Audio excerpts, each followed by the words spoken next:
you got to remember it's about them and not about you. It's not about your product. It's not about what your like special thing is. It's all about them and listening and figuring out what is their problem and can I solve that problem and can I add value? Are you a consulting business owner seeking a better way to scale to your next million in revenue?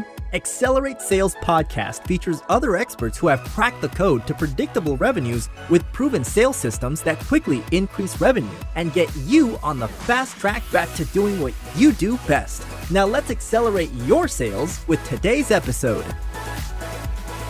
Welcome to the Accelerate Sales Podcast. It's so great to have you here. If it's your first time and you love what you hear or see, please subscribe. If you're a regular, really appreciate a review for you. So you are welcome to take notes, please do. But depending on your situation, where you're listening, you'll also have a full transcript at the end. And also all the links mentioned by our amazing guest today will be in the show notes as well. So what are you going to learn today? You're going to learn the value of pre and post sale. So everyone always thinks about the sale and the pitch, but there's a lot to the pre and post. So our guest goes through that. They also talk about leveraging existing clients to 5x your revenue, and they've got some great tips on that. And lastly, they talk about how to play on LinkedIn. Yes, LinkedIn has just approached 1 billion users, but there's some ways to do it and some ways not to. So this guest shows you exactly how to do it. So they've had an enormously successful career as an entrepreneur themselves. They scaled a marketing agency called Fanscape and then had a very successful exit. And they've also had a company called RSVD, which is a SaaS-based product that they've also scaled very quickly and exited. So all of that knowledge is here for you to tap into today. And what they do now, advise fast-growing agencies and e-commerce businesses. So what I'm going to do now is hand you over to Terry Dry from futureproofadvisors.com. Welcome, Terry Dry from Future Proof Advisors to the Accelerate Sales Podcast. Great to have you on today, Terry. Great to be here. Thanks, Paul, for having me. Yeah, well, we, like you said, we spoke about 12 months ago, and I love the conversation. I call you my Aussie in residence in the US. You, certainly for me, you struck an accord and seemed to be incredibly easy to talk to. So I'm really looking forward to this podcast. But why don't we just kick off with who you love to work with? Well, who I love to work with, it's entrepreneurs, owners, leaders, and I wear all those hats, and I look for people who've kind of grown a small business or run a small to mid-sized business, and essentially somebody who's like totally dissatisfied with the status quo and really trying to figure out, what do I do next? And it's people who not only need help, but they want help. And at the end of the day, also based on what you just said, I hope they're a good person, because I've been fortunate to be successful in my life. And now I'm at this stage where I just want to help others be successful.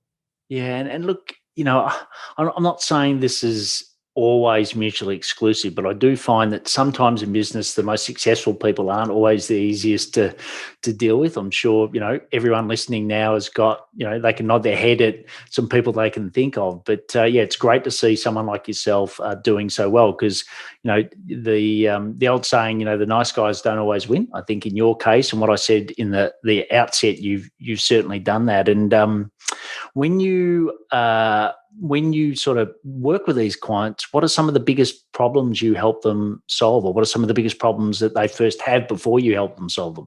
Yeah, it's funny. The problem I think we're solving is providing what I kind of call support or air cover, really, because what we set up is being this sort of outsourced board, this outsourced brain trust of what I like to call superheroes, as if you could walk in to the Justice League of America and go, oh my God, I've got all these experts who can help me solve my problem. That's what we've set up. And so it's a variety of problems that every business owner or leader has, because it's, the saying it's lonely at the top is real, and I've lived it. And so I know, so I kind of tried to create this company, this advisory board for small and mid-sized companies, because it doesn't really exist, where it can be this outsourced board that it's essentially what I wish I had 15 years ago when I was kind of on my journey with my first company, And so I'm trying to do that and give back in that way. Yeah, and before we dig more specifically into sales, just at a total level at the moment, have you seen that the challenges some of the owners face, are they the same as what they were pre-COVID, or have they changed at all given the impact COVID's had on us globally? I actually say it's both. I think it's to be more specific about the problems. It's just getting them unstuck, right? And helping them have a vision and a plan. I think what post-COVID now, people got shaken, right? And they're like, okay, this is real. Things can really happen and things can change dramatically. And that's the whole concept of the name of the company, Future Proof, which is just, this it's inevitable change equaling limitless opportunity, right? That if you can embrace change and recognize that change, there's this phrase I love, change is inevitable, but struggle is optional. And so if you're just like, there's going to be that change, now they kind of all get it. So they're like, help me because I'm stuck and I know I need to future proof and be ready. So that is kind of what we see now. Yeah, yeah. And look, I certainly know from a sales perspective, I'm hearing here in Australia, most of my clients are in the US, but obviously I'm Australian based, that, there's so much uncertainty that people just aren't making decisions to buy at the moment. Are your clients that you're sitting on the boards with, are they experiencing a similar pattern? I would say it was really quiet. You went from like everything during COVID, right? Everything was great. Then everything dropped out. And then I did have a few, especially in the e-commerce space, that were booming during COVID. So I had this really interesting experience being an advisor and focusing on sales where some people were just crashing and others were booming. And it would literally vary from day to day. But now there's sort of this resurgence, at least here in America, with the vaccinations going fast and everybody kind of lifting the restrictions, that it really does feel a little bit like the roaring 20s. And people have been like these caged animals who can't wait to get out and just go, go, go. And so I am seeing a lot of buying behavior, a lot of growth behavior, a lot of let's make new hires, let's try new things, let's build.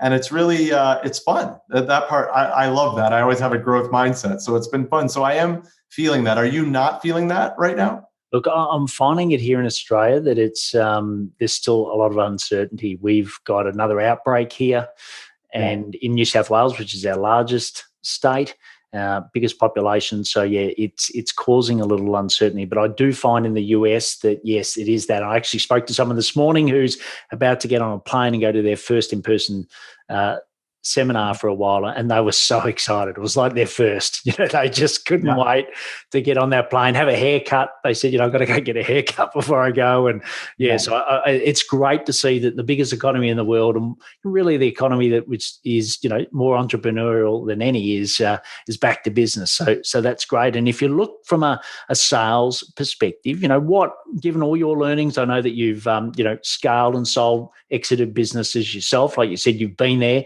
you've done that, now you help others. What are some sales tips that that maybe many of us may miss? I think the biggest sales tip that people miss is you got to remember it's about them and not about you. It's not about your product. It's not about what your special thing is. It's all about them and listening and figuring out what is their problem and can I solve that problem and can I add value? And everyone skips that, right? They can't wait to tell you about this is what I do, this is what I can do. And they forget to stop and go, hold on, what's your problem? What's your issue? And how can I solve it? And it just becomes a more consultative, more natural way, in my opinion, to sell. And this is not just, service companies. It can be anything. It's just meaning an e-com company, somebody selling a product. Listen to your customer, listen to them, understand them. What are their needs? What are their problems? And that to me is the biggest sales thing that I can tell you myself. I skipped that all the time, back in my days, I would forget that. And now it's something different where you're like, I want to be helpful and offer value and provide, hopefully, whatever the product or service is, it's an opportunity that's solving some need for the other end. But you can't know that unless you listen to them and understand them. Yeah, and have you got an example to bring that to light, one that comes to mind? Yeah, I mean, I'll go back to my marketing agency days when we would, pitch our business. I ran a social media and digital marketing agency, and we were so excited, right? We had our presentation and our deck and our whatever, and here's what you can do on Facebook, here's what you can do, whatever. And we would go into like huge companies, Fortune 100 companies, and we would just talk and talk and talk. And we couldn't wait to tell you this, and this. And you would notice that like 5 minutes in, people are looking at their iPhones. They're bored. They're not paying attention. And then we finally flipped it and said, you know what? Forget the deck. Forget the whole thing. Let's just go in. Let's study them. Let's ask them questions. Let's ask why we're here. What are their needs? How can we help them? And then maybe there'll be something in a PowerPoint presentation that might be illustrative, but let's just have a conversation and talk about solving a problem. And that we used to sell so much more and so much better by just being, I just call it consultative, but honestly, just being ourselves and listening and not being so rehearsed and like excited to get to slide 16 that like we totally missed the point. Yeah, look, I think that's so powerful. And also I think a lot of the pre-brief, like I know, when I was selling within corporate, my goal was to actually have the sale done before you even walked in the room, i.e. that you were talking to all the key stakeholders. You were, we used to have a thing called strategic selling, which was a framework by Miller Hyman where, you had a coach, you knew the economic buyer, and you're sort of doing a lot of it before you even walked in. So you weren't walking into a cold pitch per se. What's your experience in that pre-sell before you even get in the room? 100% right, Paul. I mean, it's so important to develop the relationship, but also develop the understanding. So it's funny, my partner in our advisory business, he came to me with this one, which was like, you want to get to VITO, which was VITO, which was the very important top officer. So there was always this, plan of who are we going to talk to, how are we going to talk to them, who's the decision maker. And there was a lot of strategy to it, but there was also just, you want to develop a relationship. Like people forget that they're not just buying like your product, they're buying you, and they're buying a relationship and they want to work with people they like. So there's no question you want to do that. And also, this is what I learned later, which is like, what kind of jerk am I if I walk in there without having that pre-meeting because I haven't asked all these questions of like, what do you do about this? How do you do? There's so much to learn, and you just have to be curious, interested, and sincere, right? Like some people are doing it just because like that's what they have to do, but they're still not really listening. But if you're like really go at it, like I'm going to listen, I'm going to understand them, I'm going to see if I can help them. And quite frankly, also, if I can't help them, I'm going to tell them that too and not waste anybody's time. But yeah, but I would also say, Paul, there's the whole post sales.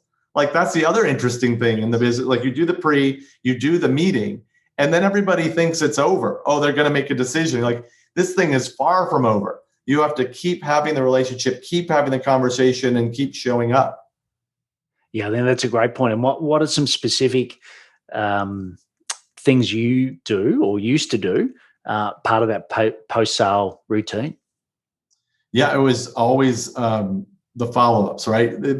If you walk out of a meeting and you don't have something to follow up with, something to talk to them about again, something to show them, maybe just something that they reference to follow up, then you really haven't listened, you haven't done your job. So there was always okay, we're going to follow up with the classic, right? Like, thank you. But there's always these kind of next steps, right? You want to have it actionable.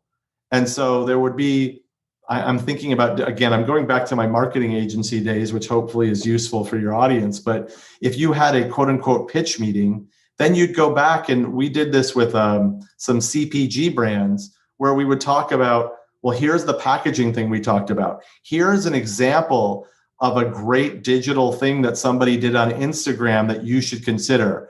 Oh, by the way, remember when we referenced your competitor did this? Here's the example they did. And then you would follow up with a phone call to the decision maker, if you will, or the person that you talked to pre, and just have a conversation. But it would be relevant to something they asked about or something they talked about. And then finally, Paul, I would say a new idea. Something had to be sparked during that meeting. So you might want to give them a link or a thought, or, I was thinking about this. We talked about this. What about this as an idea? Really excited. You just want to show the passion and energy, but have it be sincere. The worst is when it's not, and hopefully it is. Yeah. So And that's what we would do. And we won a lot more than we lost doing it that way. that's brilliant. And now I suppose a lot of businesses, done online versus off. So a lot of what we're doing now, you're in California, I'm here in Melbourne, Australia, and we're doing it over video or Zoom. Is there any differences that you know about when selling this way versus pressing the flesh, so to speak? I think that's one of the great benefits of COVID. I think that, which sounds horrible to even say there was any benefit of COVID, but what I would say is COVID accelerated the inevitable, which is this kind of communication where you and I can actually develop a relationship via Zoom was kind of like, you can't do that in business. And now it became the norm, and everybody kind of woke up and said, whoa, wait a minute, I don't have to get on a plane and I don't have to go travel to have the same kind of rapport that we could do. Like, this became a little bit more natural. Yes. So I think it is doable, but I would say trying to do it all via email is difficult. You want to have some kind of conversation, whether it's old school just on the phone or new school Zoom, or even old school meeting in person is still helpful. There's something to be said for having a meal, having a drink. That does help in business. But Zoom has definitely helped that. I'll tell you a story, Paul. I once flew from LA to Miami, which is like a 5-6 hour flight, for one meeting, and I turned right around and flew home.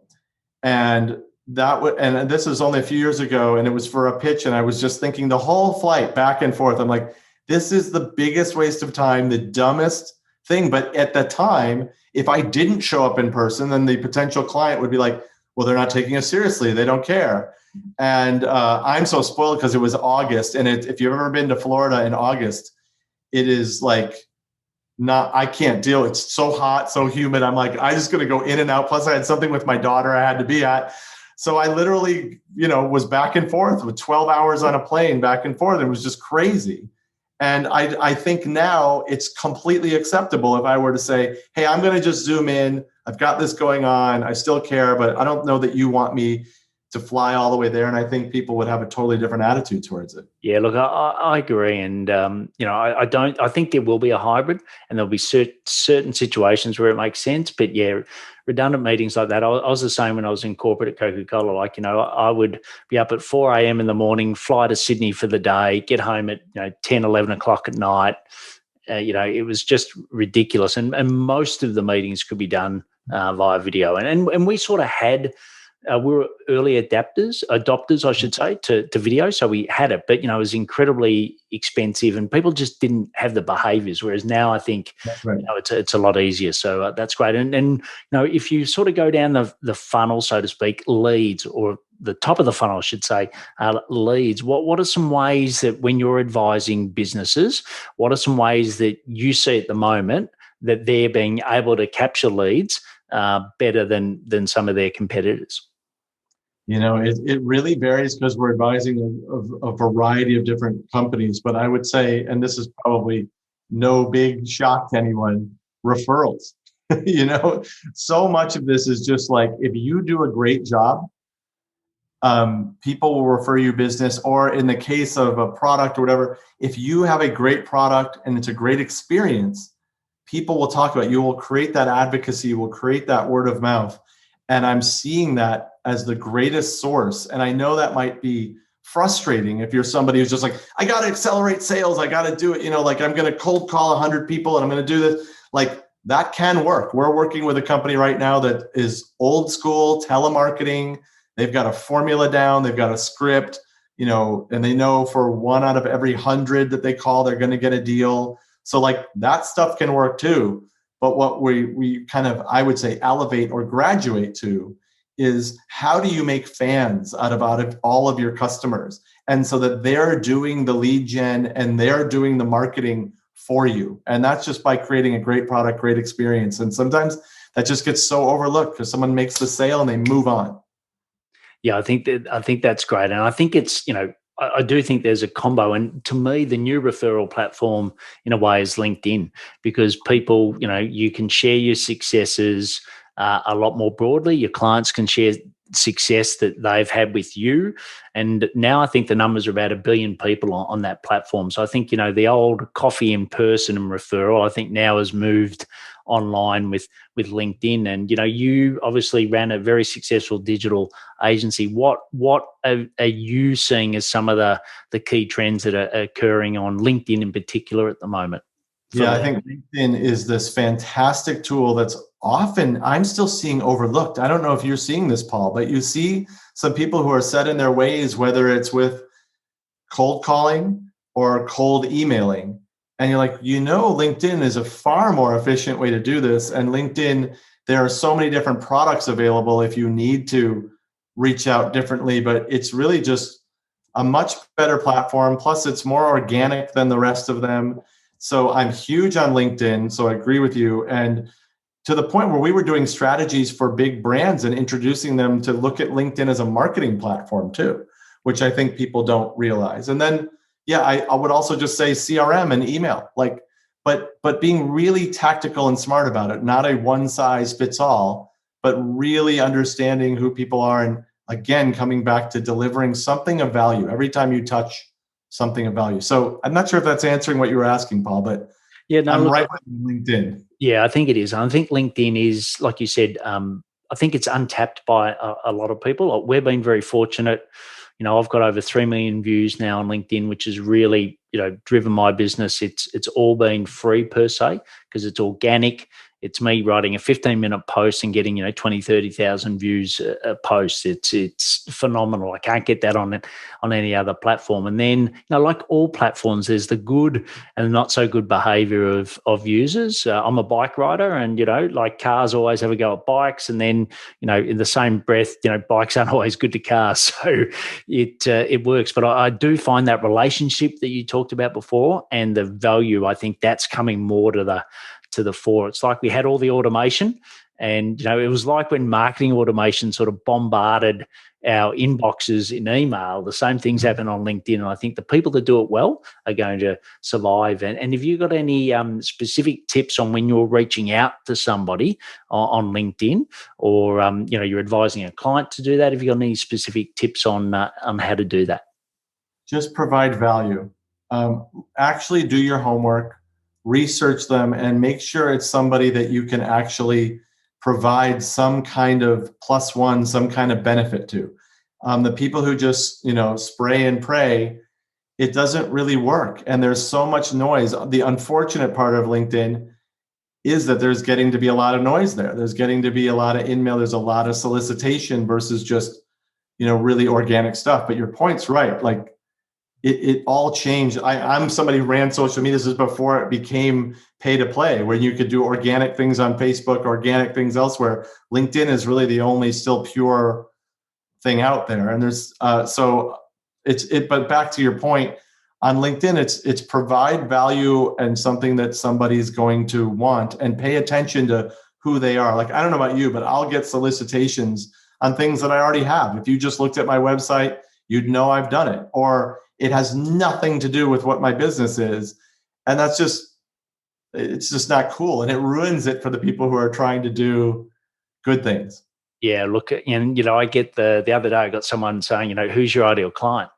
And, I just shot back my LinkedIn profile, like, come on, if you can't even do that as a basic thing, I make it very clear on who I love to work with.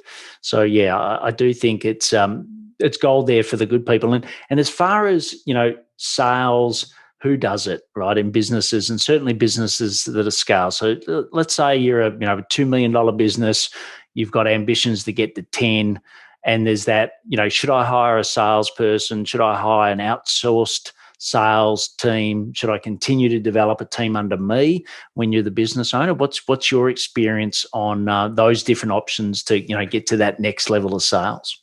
What I always find when somebody's doing that is I'll ask them, what are you doing to grow organically? What are you doing with your current clients to either grow them more or use them for referrals to grow your business more? And what you find, and what are you doing as sort of the touches with all the people in your network? And it's without fail, that I talk to them and they're ignoring that and they're just going for the net new. And we always know it's easier to sell to somebody you're already in business with or somebody you already know, but like people just forget that. So the number one thing when we're trying to, 5X somebody is what are you doing with your current base and how are you using that to grow and to build? Because and I don't know about you, Paul, but I just never gone there where somebody hasn't got some like really untapped resource. Like I just had one recently, like, oh yeah, we have this email list of like 1,000 of our customers. We haven't touched that list in like a year. I'm like, so we're going to spend all this time trying to find new people when you've already got 1,000 right here. Like, and then they'll look at me like, oh, I'm glad you just said that, and then it's just, you move on, but people just always looking for the next thing.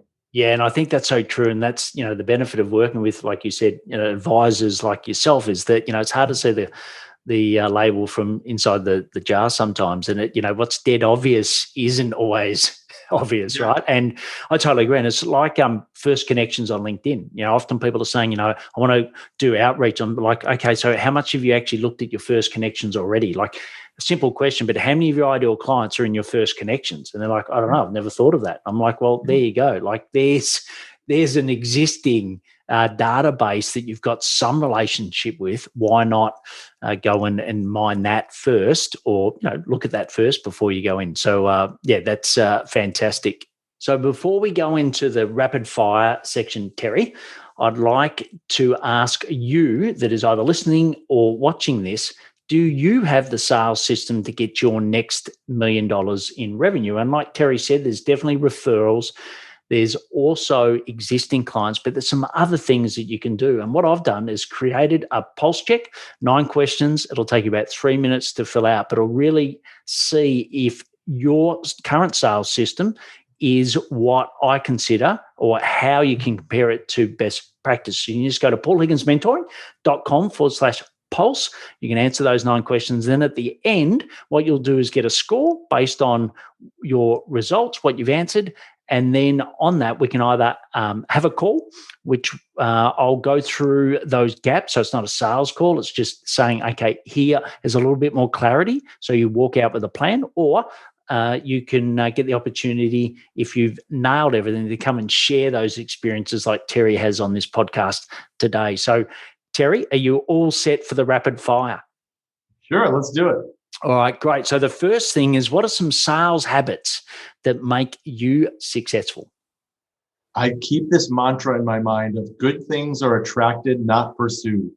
So you just try to do great work, provide value, and share content that's going to help people, and try to stay top of mind with social, email, etc. Great. And what's some technology that is essential to accelerating your sales? Well, I guess because I have the background of social media, it is definitely using social media, specifically LinkedIn, and then also CRM in email marketing. Yeah, and what CRM do you use? HubSpot. Yeah, look, I think the HubSpot free has been a great strategy for them. I find a lot of people are doing that. I know the gap to the paid is a little big, but definitely worth having a look at. And for you, what's your best source of getting ideas around accelerating your sales? Yeah, I mean, it's going to sound, I guess, old school, but it's word of mouth, referrals, and it's networking, and it's LinkedIn. And that's really what I focus. That's how we do it. Excellent. And this one's a little different, but it's important. It certainly links to my last podcast, which is Build, Live, Give. But how do you give back? Yeah, it's my favorite topic is giving back. And that's a big piece of what I try to do. Right now, I spend a lot of time mentoring and coaching university students. There's 2 big schools here where I'm fortunate enough to be like an entrepreneur in residence. So I work with the entrepreneur programs and work with the different teams and people. And it keeps me young, which is awesome, and keeps me fresh. But that's my favorite thing to do as far as giving back. Yeah, look, I read that on your profile. We've talked about that, but it's a brilliant thing that you do, and I wish more people were as giving as you are. So the last question is the sort of the big one. But for you, we've talked a lot about different actions to take, and you've given a lot of practical advice. But what's one thing that we as listeners can take today to 10x our sales? The biggest thing I would tell you, it has to do with not a specific action, but more about a mindset. Have a growth mindset. Just be thinking about how do I grow and be, in the abundance mindset and growth mindset. Then all of the tactics will stem from that if you can just be in that place mentally. Brilliant. Well said. So, look, it's been great having you on the show today. So you can go to futureproofadvisors.com to find more about Terry. And he's got a great, I think it's a five-step framework and the results you get out of it. And I found, the resources were excellent on Terry's website. So go and do that. We'll have all the links and everything in the show. And Terry, wonderful having you on today. Thanks, Paul. I appreciate it. I really enjoyed that interview with Terry. And I suppose the pre and post sales process is something that many people miss. And sometimes it's the obvious things that you don't see. And that's what Terry, being someone with enormous experience doing it firsthand and then being an advisor, can do. So I really loved his experience and what he shared. But I'd love to know from you, what is a key action that you can take from the interview with Terry? Please let me know, and also maybe share that with Terry on your socials. All the transcripts and the links, as I said, will be in the show notes. But also, why not tell 1, 10, or maybe even 100 of your friends about today's podcast? You could be a sales hero by sharing it with them. No use in keeping it to yourself. So please share it with them. They will love you for it. Also, if you want to know if you've got the sales system to meet your next million, go to paulhigginsmentoring.com/pulse. And also, don't forget to check out my solo shows. They're audio only, but they go for between 8 to 10 minutes where I give you very specific sales strategy advice that you can go and implement. So please take action to accelerate your sales. I'm fired up after today's episode. What about you? But hey, before you go, learning is just one piece of the puzzle. Now it's time to put today's strategy into action. Head over now to today's show page at paulhigginsmentoring.com/podcast and share how you'll put it into action. Be sure to head over to your favorite podcast platform and subscribe, rate, and review the show. Tell me what your favorite episode is. And don't wait 1 minute more to gain access to your pulse check at paulhigginsmentoring.com. This could be the difference between struggling to get more leads and making this next quarter your best one yet.